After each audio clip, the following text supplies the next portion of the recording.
ونستغفره ونعوذ بالله من شرور أنفسنا ومن سيئات أعمالنا من يهده الله فلا مضل له ومن يضلله فلا هادي له ونشهد أن لا إله إلا الله وحده لا شريك له ونشهد أن سيدنا حبيبنا محمدا عبده ورسوله أرسله بالحق بشيرا ونذيرا وداعيا إلى الله بإذنه وسراجا منيرا أما بعد.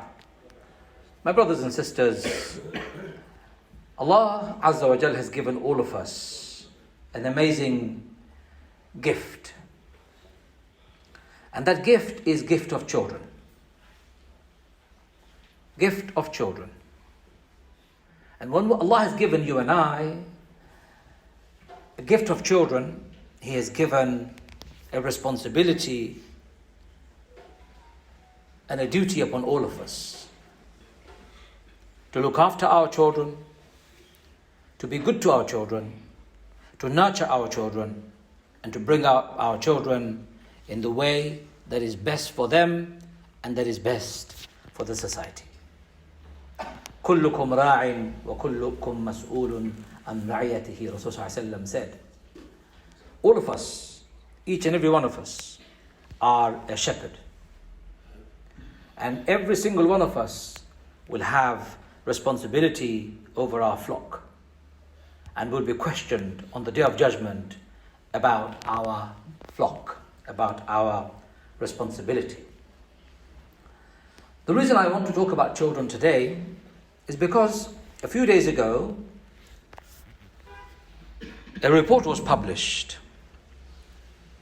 A report was published where Molly Russel's death was analysed, investigated, and an inquest found her death was caused by her accessing the internet,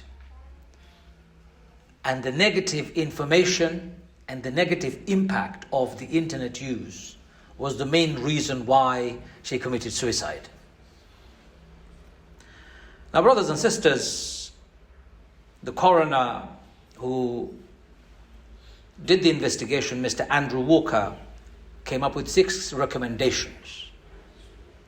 His recommendations were published and sent to various social media platforms, including Pinterest, Twitter, Snapchat, and others, and the government. He said that our children, when they have internet access, the government should consider the following seriously: to create separate platforms for adults and children when they're roaming the internet. Separate platforms, not all the same. So your child goes onto the internet, you have Google at home, he or she searches, you and your family search, adults and children can search the same search engine. The expert who has investigated Molly Russell's death is suggesting, Mr. Walker, that we should create 2 separate platforms for search. One for adults and one for children. He suggested age verification before joining the platform. Anyone who wants to join the platform, there should be a mode or method by which individual children or individuals' age can be verified. Number 3, provision of age-specific content. Depend on the age, the child should be able to verify only that age-relevant content. Number 4, review the use of algorithm to provide content. In other words, if a child types in a game search on the Google, automatically Google comes up with an algorithm and tells all its advertisers that this individual is interested in this game. So all the gamers of the world who have bought advertising rights on Google will bombard the child with images of other games and other attractive products, associated products that the child can click on and also search. So instead of doing what the child began, this child will be bombarded with other attractive propositions from other advertisers. So the review is suggesting there should be an algorithm providing the content, not automatically targeting a child because the child has typed in a particular name or a search criteria. Number 5, government to review the use of advertising. And parents, guardian and carer, number 6, should have full control of the material accessed by the child, and it should be retained within the search engine so that if anybody is investigating, they can go back and check it. I think it's very practical and very serious recommendation for on behalf of all of us, but most tragically, Molly Russel and her family. Molly Russel was a 14-year-old kid who was roaming the internet, searching for suicide websites, searching for cult websites that glorified self-harm, glorified suicide. And eventually, she was influenced sufficiently to kill herself. Now, brothers and sisters, it is not only Molly Russel that we should be worried about, we should also be worried about our own children. Let me ask you a question. How many of you know what internet site your children are watching when they're searching? How many of you? Don't put your hands up. Very few of you know what they're searching. What was the last search word that your child was tapping onto the Googles or any search engine? What was it? Which website did they visit? Do you know? What were they learning? What were they reading? What video games were they playing? What YouTube videos were they watching? Which other platforms did they go to be able to watch? How many chat rooms have your child joined, and in the name of speaking to his mates at school, he is actually in other platforms causing havoc for himself and others? How many of you know? Very few of you. Some of you will say, brother, it's too difficult. Okay, let's go by that logic. Your child has got a tool on his hand that is proposing and that has content from pornography to suicide, from films to violent content, from drugs to pharmacy, from fashion to prostitution. You have exposed your child, you've taken a child to a market. Imagine you've taken your child to a shopping center. In that shopping center, from pornography to violent crime, to video crime, to drugs, to alcohol, to all sorts of good, bad and evil are all on the display. How many of you would take your child to a shopping center like that? If there was a physical shopping center like that, how many of you would take a child to a shopping center like that? None of you. If you've got any brain in your head, you would never take a child to such a place. And yet, you leave your child with a phone, with a device, with a laptop, iPad, whatever number of smart gadgets you and I have, in their possession, completely free to roam the internet, visit all these sites, good, bad and the ugly, without you knowing, supervising, or being aware of it. What kind of a parent are you? What kind of a parent would do that? Let me put it more crudely. If you had a few chickens in your garden, would you bring a fox to babysit your chickens? No. And yet you are very happy to leave your children to the cunning foxes of the internet without ever thinking twice. Oh, brother, it's too difficult. I'm cooking. I can't be with my child, so I put my screen and the child is roaming. A 2-year-old child knows how to roam the internet. A 2-year-old child who can't even speak knows how to go to YouTube and identify the videos the child wants to see and taps on it. And if it doesn't, it cries the house down, causes a tantrum. Who is responsible for this child's behavior? Who is responsible for the child's learning that it has learned to roam the internet before it has even turned 2? You are responsible for it, and then you complain. I had a brother who said to me, my brother, my daughter has changed completely. She doesn't behave normal anymore. So I said to him, okay, let me talk. Let's find out. What does she do? Give me her day-to-day routine.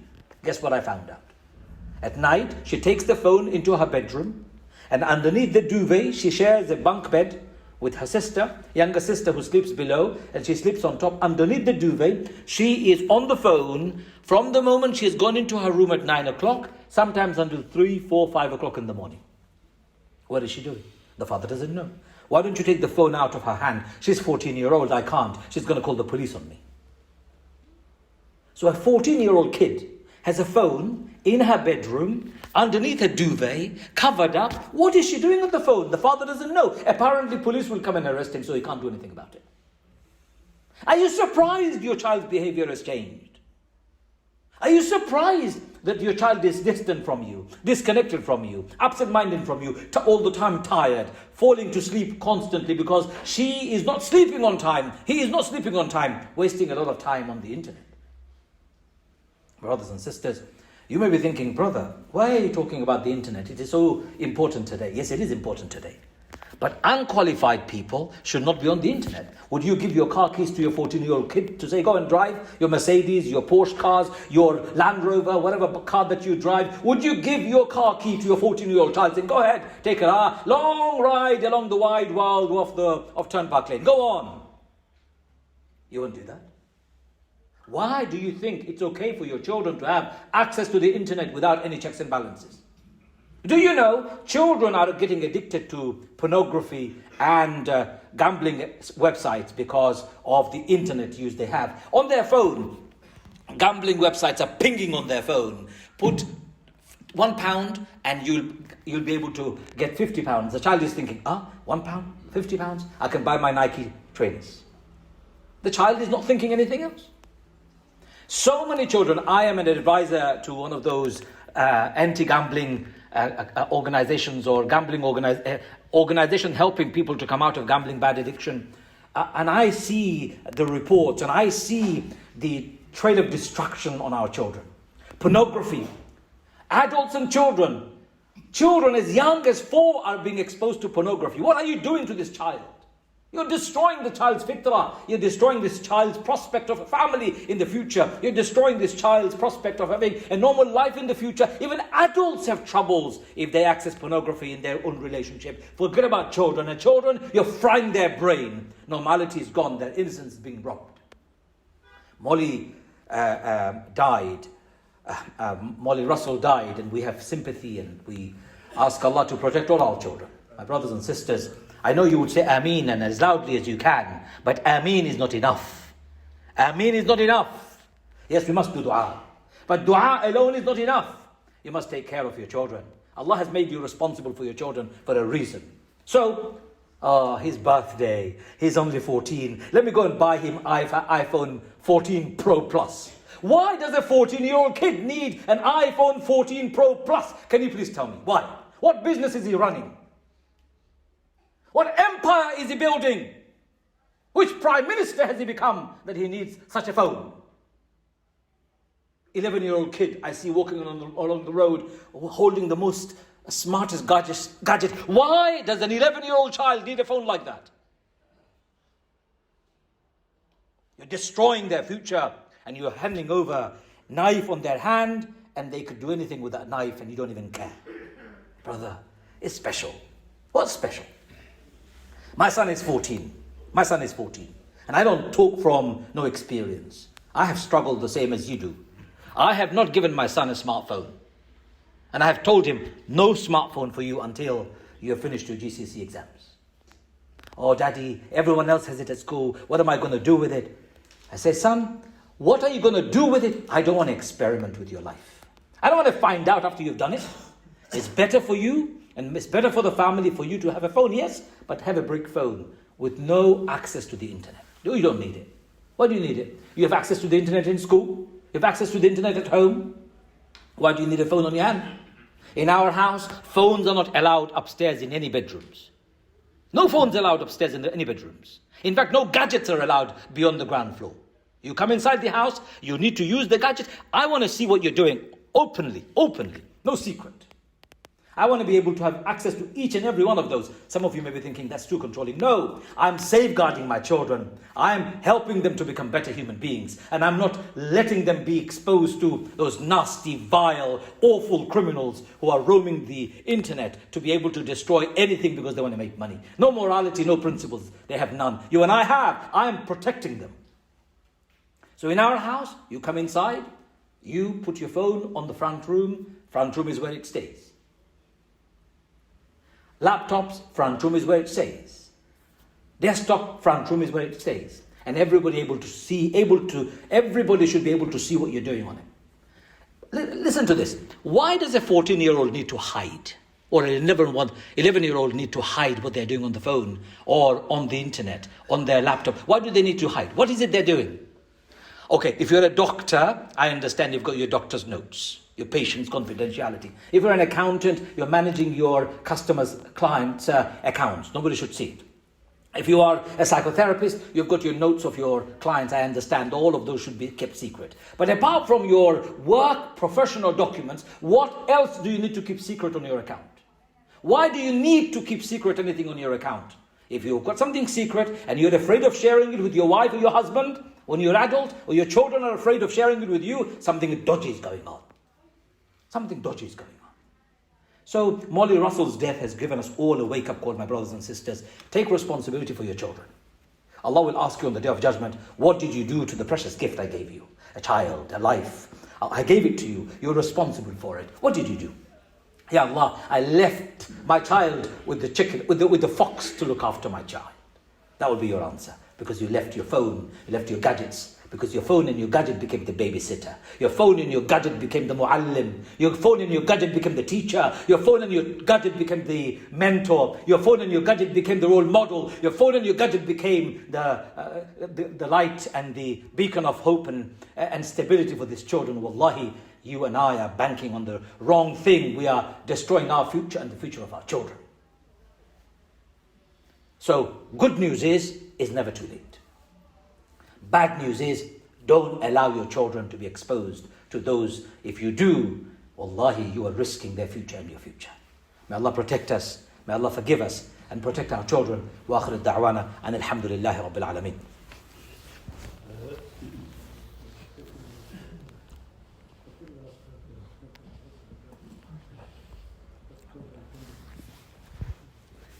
بسم الله الرحمن الرحيم الحمد لله رب العالمين والعاقبة للمتقين والصلاة والسلام على محمد وعلى آله وصحبه وسلم. Let me give you 7 practical tips. 7 practical tips as to what you can do with the internet use at home. Number 1, you should never allow your children to have access to the internet without supervision. Did you understand that? You should never allow your children to have access to the internet without supervision. And a child doesn't become an adult at the age of 18 in our eyes. They're still our children. They're responsible for their actions in the eyes of the law of this land. But as a father, I'm still responsible for my children, even if they're 18. Children, if you want access to the internet in my house, supervised. I must be able to see it. I must be able to access it anytime I want. I'm not going to see it and check it all the time, but I need to have the right to access it. And don't delete your search and browse history. Don't delete them. Number 2, you should never allow your children to take their smart devices to their bedrooms. No, even adults should not be taking their smart devices to their bedrooms. Many of us, the first thing we do, before we even say, Alhamdulillah, alladhi ahyana ba'dama amatana wa ilayhi nushur, before we even thank Allah, we pick up our phone first. We check our WhatsApp messages, we check our Facebook messages, any other messages. The first thing we do, even before Fajr. That habit needs to change. Leave your phone away, outside, far away from your bed. Children should not have any devices in their bedrooms. Number 3, you should set time and site limits for all internet use for your children.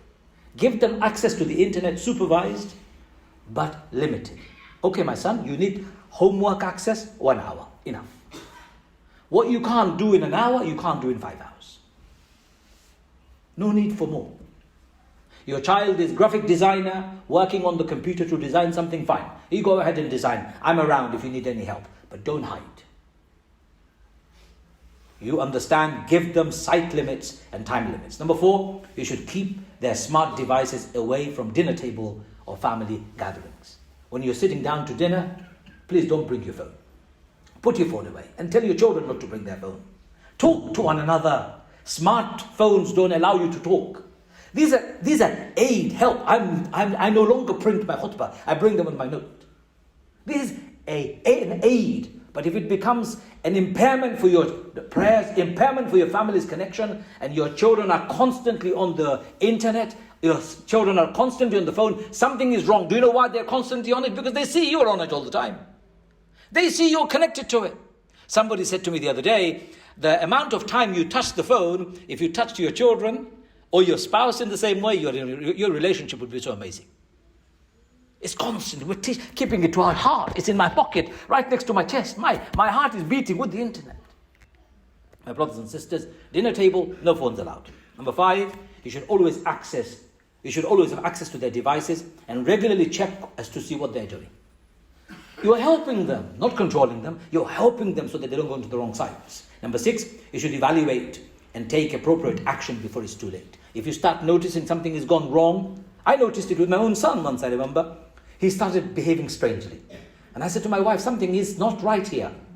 What's going on? His mood swings are too swift. He's getting irritable. Something is not happening. And then I saw he was chit-chatting on something called, I can't even remember, a website which was connected to his school website. Discord. I went and checked. Nothing nasty, nothing bad, nothing violent. But the fact that he was spending so much time talking to people from people around the world was affecting his mood. He was becoming too tired.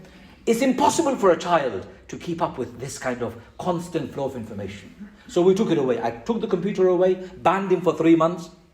Mood swing changed, became normal again. And then I said to him, my son, you know why I did this? He goes, I don't. Thank you very much for doing that. Let's find an alternative hobby for you. What do you like? I love football. Your mum and I will take you to football as many times as you like. We'll go with you. I like swimming. We'll go to swimming with you, no problem. We'll pay money for you to go to the best swimming class in the world. So I actually enrolled him to a swimming class. Not only that, he went to water polo. He became an amazing swimmer. Now he wants to be a footballer. Yeah, go ahead and play football. I'd rather have my son play football with other human beings than waste his time pressing buttons at home and wasting his brain and frying his brain and become non-creative. So please supervise, evaluate and take actions before it's too late. Number 7 and the final one, you should never accept the social pressure to buy your children the latest device. Never accept the social pressure. His friends has it, my uncle has it, my brother has given it to his children. You don't need to do that because somebody else has done it. Somebody is jumping from the 7th floor of a building. Are you going to jump them? Somebody is jumping in a fire. Are you going to jump with them? No. You're going to stand your ground. So to finish off, my brothers and sisters, our children are precious gifts. When my daughter achieved her GCSEs, I was the happiest man on the face of this earth. I couldn't stop crying. But if my same daughter was not achieving as much and things I could have done to protect her and I didn't, I'll be the saddest man on the face of this earth. Take action. And children, if you're listening, please don't misunderstand me. I want you to be modern. I want you to be smart. I want you to have access to the world. But I don't want you to put your finger in the fire that will burn you. If somebody tells you don't put your finger in the fire, don't react to it. They love you, then that's why they're saying don't put your finger in the fire. Otherwise, why would they do that to you? They're your parents, they love you. They gave birth to you, your mother gave birth to you. Why would your mother say no to you when it is good for you? Why? Because she loves you and she wants to protect you. Don't argue and fight with your parents when they guide you, because they're guiding you with the best of intention. They want your future. They want you to become the best in the world. And you can't become the best in the world by being a loser at home. Those who are losers at home don't become the best in the world. Those who are good at home become the best in the world. So, advice to both parents and children. Parents, take care of your children. And children, take care of your future.